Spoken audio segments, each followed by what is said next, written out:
This week's Weekly Wonder, we're talking about the myriad of winter tours that are going on in the world currently. And more importantly, why anyone would want to go to one of them. Plus, how to choose the right tour for you and your horses and what it's going to cost you.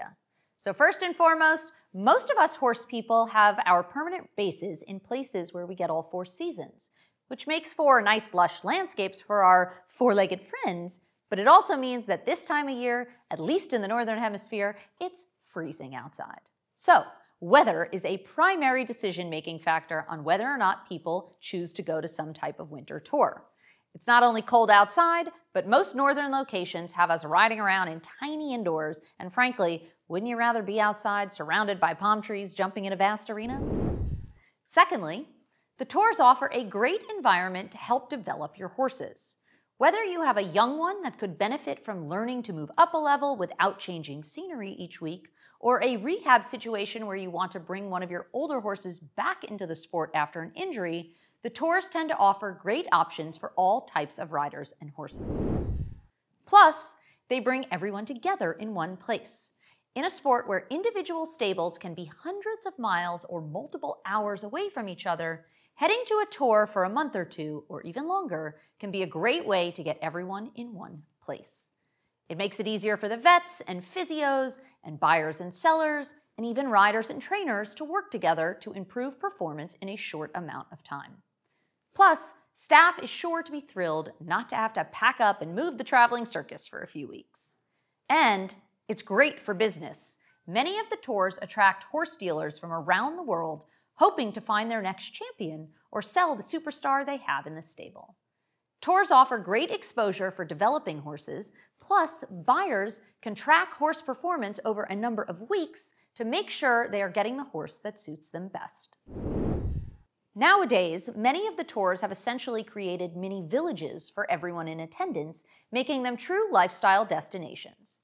On top of having gyms, spas, wellness centers, medical doctors, and a vast array of healthy food options on site, most of the tours are located in resort destination areas that make the stay for the people just as luxurious as it is for the horses. So let's talk about the options that are out there. In Europe, you've got a few choices in Spain, from the famous Sunshine Tour, offering probably the most extensive and best facility on the continent, with over 20 arenas, thousands of permanent stalls, wooded trails, and top-notch competition up to the 4-star level.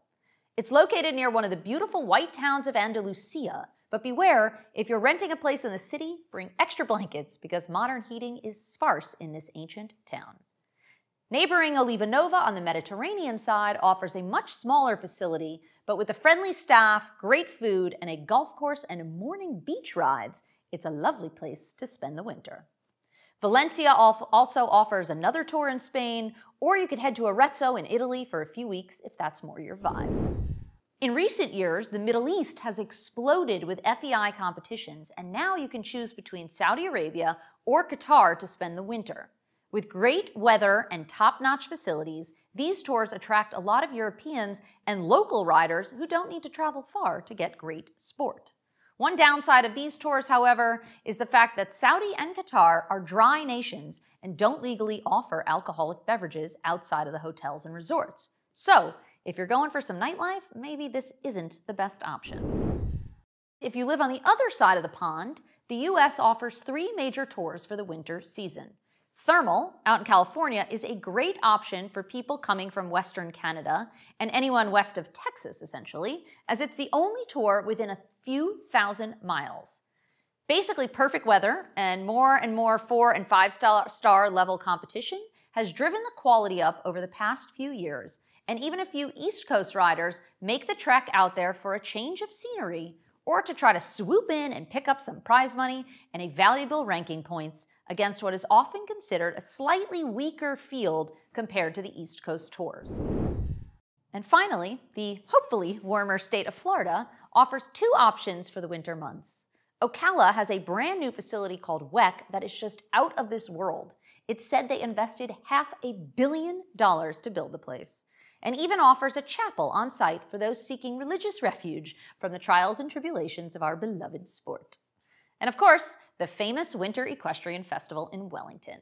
Located 30 minutes from Palm Beach, an hour from Miami, and boasting some of the most out-of-this-world mansion-like stables surrounding the showgrounds, WEF attracts over 10,000 horses in a 5-mile radius during the winter and hosts some of the toughest, most sought-after prizes our sport has to offer. Many patrons of WEF own homes or stables in Wellington and opt to spend over 6 months a year in the area. With multiple show facilities and dressage, polo, show jumping, and beyond, WEF is certainly the prime lifestyle destination of them all. It's certainly a tough choice when deciding if a tour is right for you, with factors such as cost playing a major role.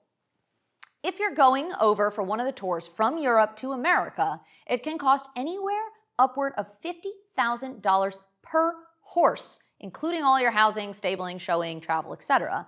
But if you're in Europe and opt to go down south for the winter, most of those cost closer to $6,000 to $10,000 per horse, depending on how long you stay.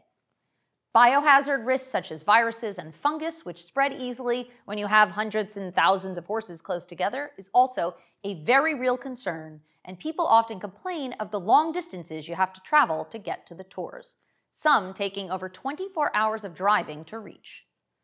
School for younger riders is also a factor, and although some of the tours offer tutoring services on-site or in the near area, making sure you choose what's best for your student athlete is also paramount. Plus, the nightlife on the tours can certainly get rowdy, which is a great pressure release for adults, and the parties are great, but the younger people, it can often become a distraction, so beware.